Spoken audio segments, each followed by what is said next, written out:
नमस्कार, स्वदेश न्यूज की खास पेशकश नेताओं की तकरार कैसे बनेगी सरकार में आपका बहुत स्वागत है। मैं हूं आपके साथ ऋषभ राय। करीब 5 साल तक एकता का मंत्र आपस में पढ़ रहे मध्य प्रदेश के कांग्रेस के दिग्गजों के बीच जारी हुई पहली लिस्ट ने दरार पैदा कर दी है। रविवार अलसुबह जारी कांग्रेस के 144 प्रत्याशियों की सूची के बाद मध्य प्रदेश कांग्रेस के 2 दिग्गजों के बीच की अदावत खुलकर सामने आई है।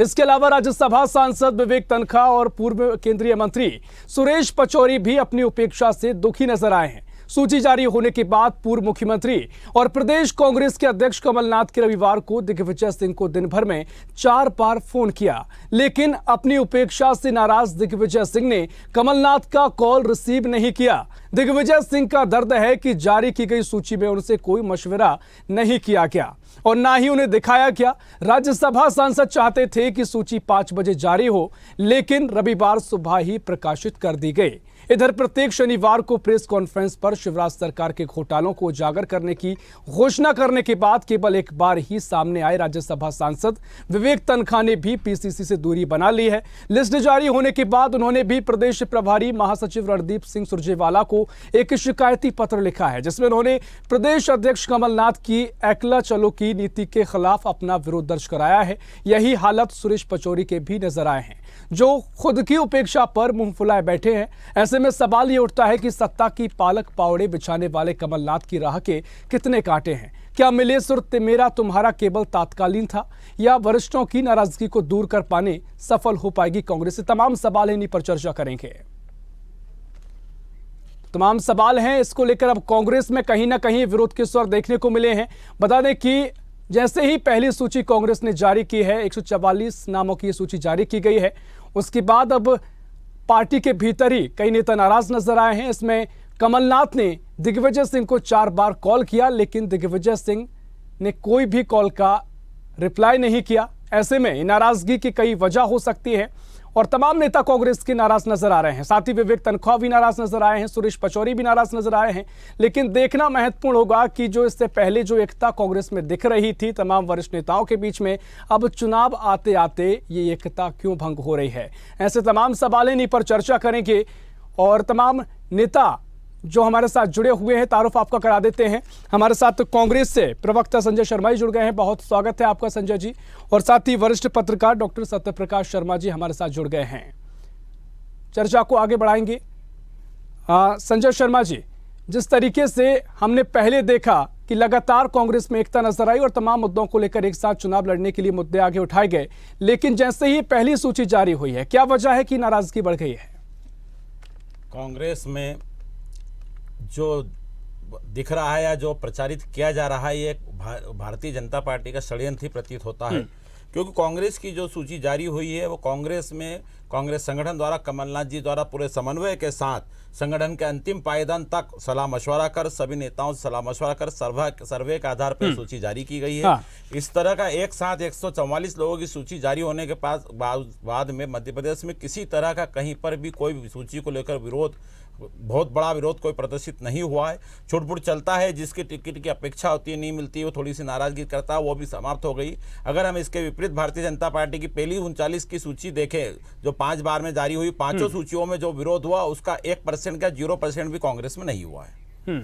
और किसी तरह का किसी वरिष्ठ नेताओं में जो प्रचारित है कि किसी तरह की दूरियां हुई है, यह सब गलत धारणा है। सभी समन्वय के साथ सीईसी की बैठक में, स्क्रीनिंग बैठक के अंदर जो, लेकिन संजय जी, जो पुख्ता खबर जो निकली है कि कमलनाथ ने 4 बार दिग्विजय जी को कॉल किया, एक बार भी रिप्लाई नहीं किया, इसका जवाब तो कमलनाथ जी और दिग्विजय सिंह जी दे सकते हैं कि उनको कॉल हुआ था और उन्होंने जवाब दिया नहीं। ये किसी के पास में इसका प्रमाण नहीं है। ये एक जो है, देखिए, हम इसकी जिम्मेदारी लेते हैं, पुख्ता जानकारी हमें मिली है और एक बिल्कुल करेक्ट जानकारी, एक राष्ट्रीय चैनल होने के नाते ये बात हम आप दमदारी से कह रहे हैं। नहीं तो इस संबंध में जो भी है, ये चूंकि राष्ट्रीय नेतृत्व का मामला है, प्रदेश अध्यक्ष और कमलनाथ और पूर्व मुख्यमंत्री जी जो बड़े नेता है जिनके मार्गदर्शन में मध्य प्रदेश में कांग्रेस चुनाव लड़ रही है, इसका जवाब जो है एक प्रवक्ता, एक सामान्य व्यक्ति ने दे सकता था कि उनके बीच में संवाद हुआ या नहीं हुआ, ये वही बता सकते हैं। ठीक है संजय जी, आपने अपनी बात रखी। बीजेपी से हमारे साथ सुरेंद्र शर्मा जी जुड़ गए, उनके पास आऊंगा। सुरेंद्र जी, जिस तरीके से अब चुनाव नजदीक हैं, आपके जब लिस्ट जारी हुई है 4, उसमें भी हमने देखा कई नेता विरोध कर रहे हैं, लेकिन फिलहाल कांग्रेस में जो वरिष्ठ नेता हैं उनके बीच में भी ये दूरियां दिखी हैं, क्या कुछ आप कहेंगे? के नेताओं में दूरियां तो पहले से थी, हम्म। पर एक झूठा आवरण उन्होंने बना के रखा था एकता की। ये राग अपना गा रहे थे, अपने झूठा प्रदर्शन कर रहे थे। लेकिन वास्तविकता यह है कि कांग्रेस में अपनी डपली अपना राग है, और जिस प्रकार से प्याज के छिलके बिखरते हैं उसी सुरेंद्र प्रकार जी, से लेकिन की कांग्रेस एकता इसे चली। लोकतंत्र कहती है, इसे लोकतंत्र कहती है और अपनी बात सब नेता रखते हैं। ये बीजेपी में शायद कांग्रेस का आरोप ही नजर नहीं आता। देखिए, लोकतंत्र मतभेद होते हैं, मनभेद नहीं होता। कांग्रेस के अंदर मनभेद इस प्रकार से बढ़ गया है कि दिग्विजय सिंह, कमलनाथ जी अब एक साथ बैठ नहीं सकते। और ये केवल इनकी सत्ता का संघर्ष नहीं है, ये अपने अपने बेटों को स्थापित करने का संघर्ष है। दिग्विजय सिंह चाहते हैं कि भविष्य उनका बेटा प्रदेश में कांग्रेस का नेतृत्व करे, कमलनाथ चाहते उनका बेटा करे। दिल्ली में माँ बेटे की पार्टी, प्रदेश में बाप बेटे की पार्टी। ये परिवार को बचाने की सारी कवायद में इस प्रकार से इनका पारिवारिक महाभारत हो रही है, और इसका दुष्परिणाम कांग्रेस को इस चुनाव में झेलना पड़ेगा। ठीक है, आपकी तमाम चीजें हैं, कांग्रेस इससे प्रतिक्रिया लेंगे, लेकिन हमारे साथ वरिष्ठ पत्रकार सत्यप्रकाश शर्मा जी जुड़े हुए हैं, उन्हीं के पास में आऊंगा। सत्यप्रकाश जी, जिस तरीके से चुनाव नजदीक आ गए हैं और अब हम देख रहे हैं कि बीजेपी हो या कांग्रेस, लगातार जो टिकटें जारी हो रही हैं, टिकट वितरण हुआ है, उसको लेकर सामान्य बात है कि तमाम जो नेता हैं उनकी अगर मनमाफिक कोई टिकट वितरण नहीं होता है तो विरोध इसका देखने को मिलता है। लेकिन अगर कांग्रेस के जो वरिष्ठ नेता है प्रदेश स्तर के, अगर उनमें नाराजगी बढ़ती है तो क्या इसका नुकसान कांग्रेस को हो सकता है? देखिए, आपकी रिपोर्ट्स कहां से आई, क्या सोर्स है, मैं नहीं कह सकता। हाँ। लेकिन इस लिस्ट को अगर एनालिसिस करते हैं, हाँ। तो पाते हैं कि दिग्विजय सिंह के तो इतने सारे नाम हैं कि आप कल्पना नहीं कर सकते हैं।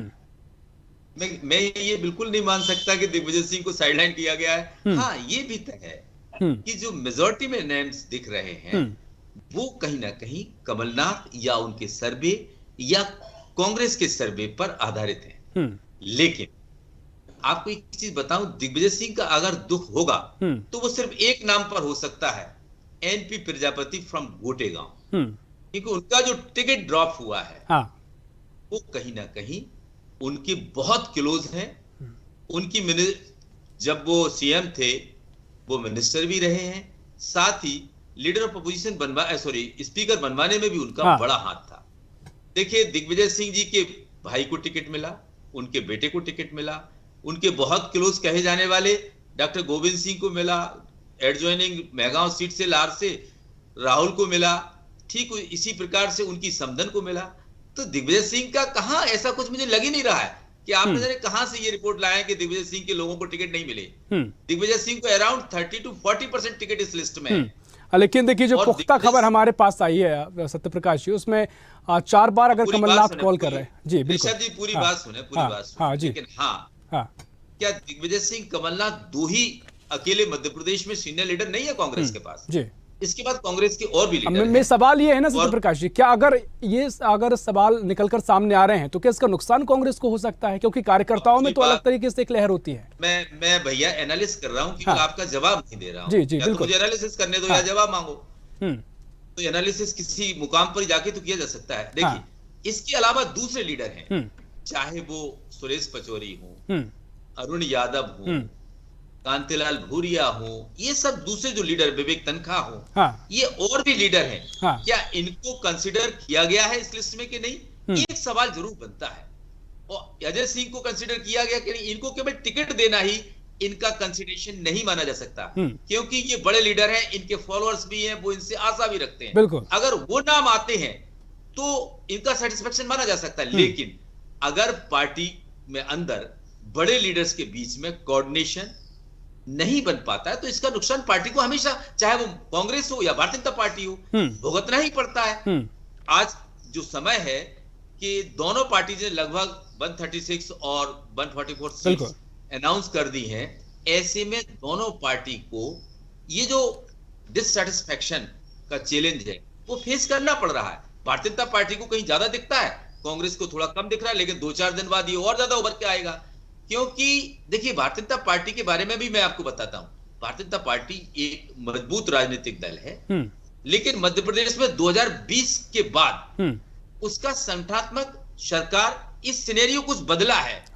सरकार का स्टाइल भी बदला था, जिसके कारण उसका जो मूल कैडर है वो कहीं ना कहीं पार्टी से डिससेटिस्फाइड हुआ। जबकि भारतीय जनता पार्टी के मामले में यह माना जाता रहा है कि उसके यहां किसी को भी टिकट मिल जाए, क्योंकि वो जिसको भी मिलता था वो पार्टी का पुराना कैडर हुआ करता था। लेकिन आज जो आयातित लोग हैं, जिनमें ज्योतिरादित्य सिंधिया के साथ लोग आए हैं, अब जिन सीट्स पर ज्योतिरादित्य सिंधिया के साथ जो लोग आए हैं उनको टिकट मिली है, वहां पर पार्टी के पुराने वर्कर जो हैं, जिन्होंने पार्टी को खड़ा किया है, हाँ। उनको अगर साइडलाइन करके इनको अगर उपकृत किया जाएगा तो वो डिससेटिस्फैक्शन उनमें उभर कर आ सकता है, क्योंकि ये आइडियोलॉजी से नहीं, ये सिर्फ कांग्रेस में इग्नोरेंस के कारण आए हैं। अगर ये आइडियोलॉजिकल अट्रैक्शन से आए होते, और जबकि भारतीय जनता पार्टी का जो मूल कार्यकर्ता है वो विचारधारा से जुड़ा हुआ है, लेकिन विचारधारा भी एक सीमा होती है। अगर यही धर्मात्मा इंसान हो जाए तो वो जाके वहां बैठ जाएगा हिमालय में, तपस्या करेगा। राजनीति में आया है तो सबकी इच्छाएं होती हैं, हाँ। लेकिन पार्टी लाइन से बंधे हो गए। वो चीज कहीं ना कहीं जो कांग्रेस में कभी दिखती थी, फैक्शनलिज्म, वो भारतीय जनता पार्टी में टिकट डिस्ट्रीब्यूशन के बाद सामने और दिखी है। हालांकि उसके पहले ही कुछ लोग क्विट कर चुके हैं।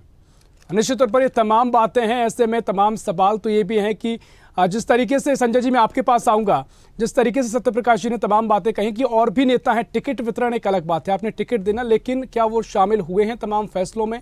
तमाम जो पार्टी कहे कि पूरे के प्रदेश स्तर पर जो फैसले ले रही है कि उनको शामिल भरोसे में लिया क्या है? खासकर जो 2018 में हुआ, हमने देखा कि चुनाव के बाद जिस तरीके से ज्योतिरादित्य सिंधिया जब बीजेपी में शामिल हुए, तमाम बातें उन्होंने कही कि उनको अपमान किया जा रहा था और कहीं ना कहीं उनको भरोसे में नहीं लिया गया, तो एक बड़ी वजह रही कि उन्होंने पार्टी को छोड़ दिया। तो ऐसे में तमाम और जो नेता हैं, क्या उनसे ऐसा नजर आता है? क्योंकि तमाम जो सवाल है कि भरोसे में उनको नहीं लिया जा रहा, एक बड़ी वजह ही नजर आ रही है। इस तरह की कोई भी वजह अभी वर्तमान में कमलनाथ जी के नेतृत्व में जो है, अभी जो टिकट वितरण हुआ है, इसमें कोई भी इस तरह की कोई वजह नहीं है। सिंधिया जी वाला मैटर है, वो उसमें भी जो है वो चुनाव अभियान समिति के प्रमुख थे, उनके अनुसार ही सब टिकट बटे थे। अगर नहीं बटे हुए थे तो उनके बटे हुए होते तो वो 22 कैसे ले जाते?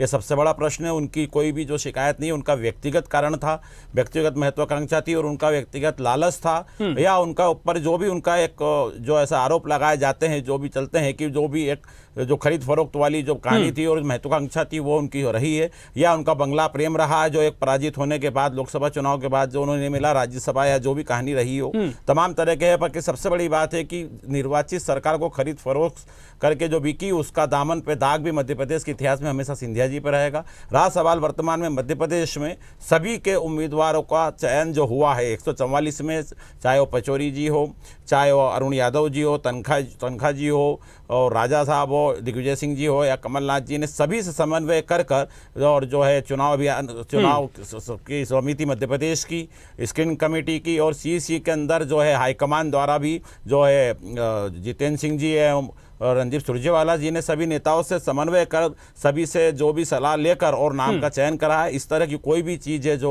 कांग्रेस के किसी भी हाईकमान के जो भी मध्य प्रदेश के वरिष्ठ नेता, उनमें किस तरह की कोई भी आपस में कोई भी दुराभाव नहीं है, कोई भी दूरियां नहीं है, सब संगठित होकर और आगे बढ़ रहे हैं और अगली लिस्ट की तैयारी कर रहे हैं।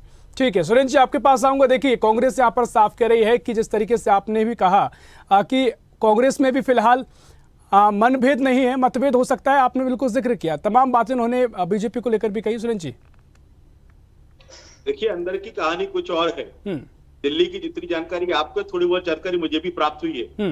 दिल्ली में टिकट वितरण को लेकर आपस में इस स्तर तक बहस हुई कि दिग्विजय सिंह की बैठक छोड़कर आ गए। मुद्दा अपने अपने पट्टों को टिकट देने का था। कांग्रेस में दो गुट हैं जिसका प्रतिनिधित्व एक प्रियंका गांधी करते हैं, एक राहुल गांधी करते हैं। राहुल गांधी के गुट को रिप्रेजेंट करते हैं दिग्विजय सिंह और रणदीप सुरजेवाला, और प्रियंका गांधी को रिप्रेजेंट करते हैं माननीय कमलनाथ जी। इन दोनों गुटों के आपसी झगड़े के कारण ये परिस्थिति बनी हुई है। आप देखिए ना, दीपक जोशी बड़े धूमधाम से कांग्रेस में अपने पिताजी का चित्र लेकर कांग्रेस पार्टी में शामिल हुए थे, उनको मान सम्मान कांग्रेस में मिलेगा। इस 144 में दीपक जोशी का टिकट नहीं है। कहां गया उनका मान सम्मान? कमलनाथ जी चाहते तो उनको टिकट दिया जाए, पर दिग्विजय सिंह ने उनका टिकट लटकाया है। ऐसे ही हमारे कोलारस में जितेंद्र जैन गोटू कांग्रेस, दीपक जोशी जी तो पहले ही कह चुके थे टिकट की लालसा से वो कांग्रेस में नहीं आए हैं। वो कहे कुछ भी, खाते गांव से टिकट की लाइन में है वो। पहले बुद्धनी करते थे, उनको समझ में आ गया कि बुद्धनी में ऐसी हार होगी, सारी राजनीति खत्म हो जाएगी। केवल दीपक जोशी नहीं, राहुल गांधी से बातचीत करके दिग्विजय सिंह ने उन सारे लोगों को जो दूसरी पार्टी से कांग्रेस में शामिल हुए कमलनाथ जी के माध्यम से, सबके सब टिकट होल्ड करा दिए हैं। वो बेचारे आउटर पर खड़े हैं सिग्नल के इंतजार में। दिग्विजय सिंह ने ये हरकत कमलनाथ जी के साथ की है। अशोकनगर में गोपाल कौल का टिकट दिग्विजय सिंह की चाहते थे, पर कमलनाथ ने हरिबाबू राय को दे दिया। ये आपसी झगड़े इस प्रकार के जो सामने आ रहे हैं, क्योंकि सब चाहते हैं कि हमारे बेटों का भविष्य सुरक्षित हो। लड़ाई मुख्यमंत्री की नहीं है, अगला कांग्रेस का अध्यक्ष कौन होगा, नेता प्रतिपक्ष कौन होगा, इसको लेकर सारा झगड़ा चल रहा है। और निश्चित तौर पर इन्होंने बीच में एक अभियान चलाया, घर घर चलो, हाथ से हाथ मिलाओ। अरे इनके मन ही नहीं मिल रहा है आपस में, तो हाथ से हाथ क्या मिलाएंगे। अरुण यादव और दिग्विजय सिंह का नहीं मन नहीं मिलता, राहुल भैया और दिग्विजय सिंह का मन नहीं मिलता, कमलनाथ और दिग्विजय सिंह का मन नहीं मिलता। ये घर घर चलो तो चलाया, पर एक दूसरे घर आज तक नहीं गए, कभी सामूहिक रूप से बैठे नहीं है, कभी एक दूसरे से बात नहीं करते। और कमलनाथ जी का स्वभाव तो सब जानते हैं, उनका तो हमेशा अहंकार सातवें आसमान पर रहता है। अगर कमलनाथ जी का अहंकार नहीं होता तो उनकी सरकार नहीं जाती। बनी बनाई सरकार कांग्रेस की अगर खोने का कोई रिकॉर्ड किसी के नाम है तो कमलनाथ जी के नाम है। उनका अहंकार के कारण, उनके व्यवहार के कारण है, उनके चलो चलो के कारण है। अभी तो 144 की सूची इनकी आई है, इनकी 230 की सूची तो आने दीजिए। इनके 24 विधायक आज भी भारतीय जनता पार्टी के संपर्क में हैं, वो आज भी भाजपा में आना चाहते हैं। हम कहते नहीं भैया, हमको ऐसे लोगों की जरूरत नहीं है, आप जाओ, वहां सुरक्षित रहो, वहीं कांग्रेस को निपटाते रहो वहीं रहकर। कांग्रेस अंदर खाने से कमजोर हो चुकी है। कांग्रेस को अहंकार रूपी, गुटबाजी रूपी जो गुण लग चुका है, उस गुण के कारण कांग्रेस को निश्चित तौर पर धराशायी होना बहुत जल्दी ही सुनिश्चित है। और चुनाव परिणाम के बाद तो मध्य प्रदेश कांग्रेस से सुरेंद्र जी, लेकिन देखिए हम देख रहे हैं कि सीएम शिवराज सिंह चौहान हो, नरेंद्र सिंह तोमर हो, वो भी ग्वालियर चंबल में आपके तमाम नेता हैं जो नाराज चल रहे हैं, उनको अब साधने की, मनाने की कोशिश आप कर रहे हैं। तो ये स्थिति तो बीजेपी में कहीं ना कहीं है ना। बिल्कुल बिल्कुल, मैंने कहा ना, चुनाव में राजी नाराजी होती है, अपेक्षा होना स्वाभाविक है, गुस्सा आना स्वाभाविक है, दुखी होना स्वाभाविक है। पर मैंने कहा ना कि मतभेद हो सकते हैं, मनभेद नहीं है। और जब मनभेद नहीं होता तो व्यक्ति को समझा लिया जाता है। एक उदाहरण आपको बताता हूँ। नागदा में दिलीप सिंह शेखावत के समर्थक नाराज थे, उनसे बातचीत हुई, दिलीप शेखावत काम में लग गए। तो ये उसके लिए आपको संवाद करना पड़ेगा, बातचीत करना पड़ेगा। पर दिग्विजय सिंह कमलनाथ के फोन नहीं उठाएंगे तो बातचीत कैसे होगी। इनके बड़े नेता आपस में बात नहीं कर रहे, आपस में एक दूसरे टकरा रहे, एक दूसरे निपटाने की प्लानिंग कर रहे, तो कहाँ कांग्रेस का संगठन मध्य प्रदेश में खड़ा होगा, कैसे कांग्रेस चुनाव लड़ पाएगी। कांग्रेस में जो सब कुछ है वो बिखरा हुआ है और उसका दुष्परिणाम जल्दी कांग्रेस के सामने आएगा। ठीक है, मैं सत्यप्रकाश जी आपके पास आऊंगा। देखिए, जिस तरीके से आपने पहले भी जिक्र किया कि जो आयतित तमाम नेता हैं उनको अब टिकट अगर कांग्रेस देती है तो इसका असर तो हम देखते हैं कि कोई भी दल हो उसमें नाराजगी सामने आती है। जो पहले से एक कार्यकर्ता होता है, जो लगातार मेहनत जिस सीट से कर रहा है, अगर कोई दूसरी पार्टी का वहां से आता है और टिकट उसे मिल जाता है, तो आपने भी जिक्र किया, तो इसका तो नुकसान जरूर, क्योंकि वही नाराजगी हम कांग्रेस में देख रहे हैं, जो निचले स्तर का कार्यकर्ता है उस पर भी नाराजगी है। कांग्रेस की इस लिस्ट में कुछ ऐसे नाम भी हैं जो रिसेंटली दूसरी पार्टी से आए हैं। इसमें एक सबसे महत्वपूर्ण नाम है डॉक्टर नरोत्तम मिश्रा के अगेंस्ट अवधेश नायक का। जी। अवधेश नायक भारतीय जनता पार्टी के पुराने लीडर हैं, आरएसएस से जुड़े रहे, विधानसभा का चुनाव भी लड़े हैं पार्टी के टिकट पर, लेकिन उनका अभी आना और तुरंत टिकट मिल जाना, जिससे आपने देख रहे हैं कि वहां पर जो पार्टी का मूल कैडर है वो विरोध में खड़ा हो गया है।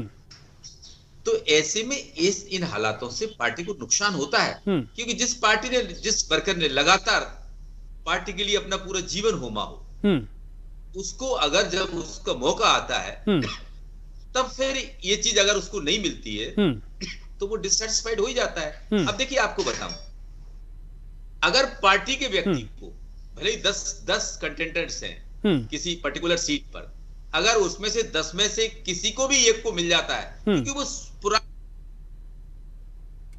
लंबे समय तक काम करते चले आए, अगर उनको टिकट मिलता है तो लोगों में इतना जो विरोध है वो देखने को पार्टी में नहीं मिलता है।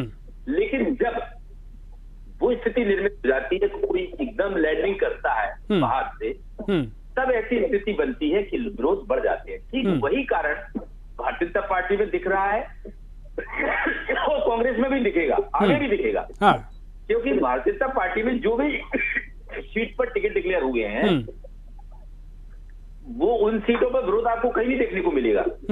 एक्सेप्शन आप छोड़ सकते हैं, एक आध तो एक्सेप्शन हो सकते हैं जहां पर उनके पार्टी के पुराने साथी को टिकट मिला है। हालांकि अभी पार्टी ने टिकट ड्रॉ भी कितने की। अब तो मजा अब आएगा, दोनों पार्टी की जो लिस्ट आएगी आगामी, उस लिस्ट में वाकई पता लगेगा कि किसमें कितनी दम है एकता के मामले, कौन अपने लीडर्स को कोऑर्डिनेट करने में कामयाब रहा है। क्योंकि अब टिकट ठीक है, कटने का मौका आएगा। सॉरी, निश्चित तौर पर देखिए, देखना बड़ा महत्वपूर्ण होगा। अब जो नाम बाकी है उनको लेकर अब क्या कुछ रणनीति रहेगी। लेकिन शाहबार आलम जी बीजेपी से हमारे साथ जुड़ गए हैं। शाहबार जी, बहुत स्वागत है आपका। जी नमस्कार। इससे पहले भी सुरेश जी हमारे साथ जुड़े हुए थे, लेकिन अब देखिए जिस तरीके से हम चर्चा कर रहे हैं कि अब कांग्रेस में जो नाराजगी है वो देखने को मिल रही है और यही हालात बीजेपी में भी हैं। तमाम जो नेता हैं आपकी जो लिस्ट जारी हुई उसके बाद नाराजगी देखने को मिली है, लेकिन अगर कांग्रेस में हम देख रहे हैं कि जो खबर हमारे पास आई है बड़े स्तर पर जो प्रदेश स्तर के नेता में नाराजगी है, तो उसको लेकर आपका क्या स्टैंड है? देखिए, पहली बात तो यह है कि कांग्रेस की जो सूची आई है उससे बीजेपी की तुलना न करें, क्योंकि कांग्रेस की परंपरा रही है कि कांग्रेस में झगड़े होते हैं और जग जाहिर होते हैं, उजागर होते हैं। भारतीय जनता पार्टी की ये परंपरा नहीं है। जो लिस्ट जारी हुई है उस पर कोई विरोध नहीं है। हाँ, कहीं ना कहीं मतभेद नजर आए थे और वो अब शांत हो चुके हैं। मनभेद भारतीय जनता पार्टी में न थे और न रहेंगे और न होते। अब मैं कांग्रेस की अगर बात करूं तो मध्य प्रदेश में कांग्रेस चुनाव लड़ी कहाँ रही? चुनाव तो कमलनाथ जी लड़ना है। आपने अभी तक देखा होगा कि अधिकृत रूप से ना तो सोनिया गांधी, प्रियंका गांधी, राहुल गांधी जो कांग्रेस के मालिक हैं, क्या उन्होंने कमलनाथ जी को मुख्यमंत्री का चेहरा बनाया है? लेकिन पिछले 3 सालों से मैं देख रहा हूं कि कमलनाथ जी के नेतृत्व में सरकार बनेगी। कमलनाथ जी कांग्रेस में मुख्यमंत्री थे, कमलनाथ जी अध्यक्ष थे, कमलनाथ जी नेता प्रतिपक्ष थे। फिर वो छटते छटते अब वो अपने स्वयंभू जो है मुख्यमंत्री के दावेदार है, लेकिन ये अधिकृत रूप से तो है नहीं कांग्रेस के। तो लाजमी बात है कि जो और दिग्गज नेता है मध्य प्रदेश के, तो उनका भी तो भविष्य है। क्या उनको अपने भविष्य की या अपने समर्थकों की या अपने बच्चों की चिंता नहीं होनी चाहिए? तो स्वाभाविक है ये, और इसीलिए ये विरोध उभर कर सामने आ रहा है कि हर नेता को जो मध्य प्रदेश में कांग्रेस का है उसको अपने भविष्य की और अपने बच्चों के भविष्य की चिंता है। इसीलिए ये मामला जग जाहिर हो रहा है। और अभी तो और बाकी जो लिस्ट बची है 144 के बाद, आप इसमें देखिएगा कि प्रदेश कांग्रेस के बाहर जो नारेबाजी होने वाली है, जो सिर्फ फुटबॉल होने वाला है, एआईसीसी में जो नारेबाजी समय की कमी है, मैं चाहूंगा संजय जी प्रतिक्रिया दे। ठीक है, तमाम बातें यहाँ पर शाहवर आलम जी कह रहे हैं और साथ ही अभी जो बाकी आने वाली लिस्ट है तमाम नाम है, खासकर नारायण त्रिपाठी का नाम सामने आया है। अगर ऐसे में और भी जो नेता हैं जो बीजेपी से कांग्रेस में आते हैं उनको भी टिकट मिल सकता है, तो कार्यकर्ताओं को तो एक विरोध के सुर आगे भी देखने को मिल सकते हैं। संजय जी, कांग्रेस की जो हमारे प्रदेश अध्यक्ष, राष्ट्रीय महासचिव और सुरजेवाला जी, कमलनाथ जी, दिग्विजय सिंह जी समय समय पर कहते आए हैं कि अगर कोई व्यक्ति ऐसा है जिसका जनाधार है और उसका उस सामने पार्टी में सम्मान नहीं है, अगर वो जनता के साथ और जनाधार के साथ में पार्टी में आता है और सरकार बनने की स्थिति में और जीत सकता है तो उसे प्रवेश दिया जाता है, और विचारधारा पर विश्वास करता है तो प्रवेश दिया जा सकता है।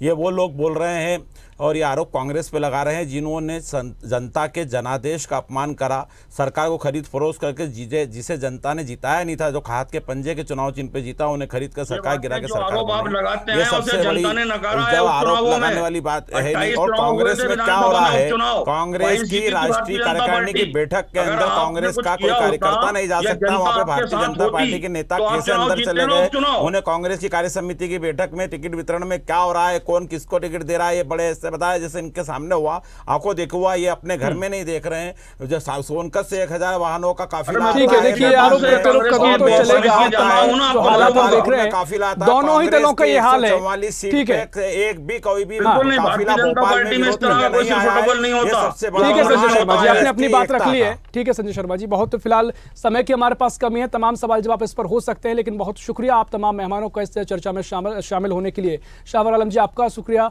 संजय जी आपका बहुत शुक्रिया, और सर आपका भी बहुत शुक्रिया सत्यप्रकाश शर्मा जी। तो तमाम अब सवाल ये है कि जिस तरीके से अब पार्टी के भीतर अगर नाराजगी दिखाई देती है तो जो आने वाली सीटें हैं उसको लेकर भी क्या एकरूपता बन पाएगी, तो जो लिस्ट है उसको लेकर क्या एकरूपता बन पाएगी, और साथ ही चुनाव में अगर इस तरीके के चुनाव से पहले जो पार्टी के नेताओं में नाराजगी दिखाई देती है, और ये नेता कोई आम नेता नहीं है, प्रदेश स्तर के सबसे बड़े नेता हैं, पूर्व सीएम दिग्विजय सिंह है, विवेक तनखा जी है, सुरेश पचौरी जी हैं, तमाम नेताओं के बीच में अगर ये नाराजगी है तो क्या कांग्रेस इनकी नाराजगी दूर करने में आगे कामयाब होगी, या चुनाव से पहले कहीं ना कहीं पार्टी के लिए नुकसान साबित न हो जाए? खैर तमाम सवाल है। फिलहाल के लिए इस खास पेशकश में इतना ही। देश प्रदेश की और भी खबरों के लिए देखते रहिए स्वदेश न्यूज, सबसे पहले देश।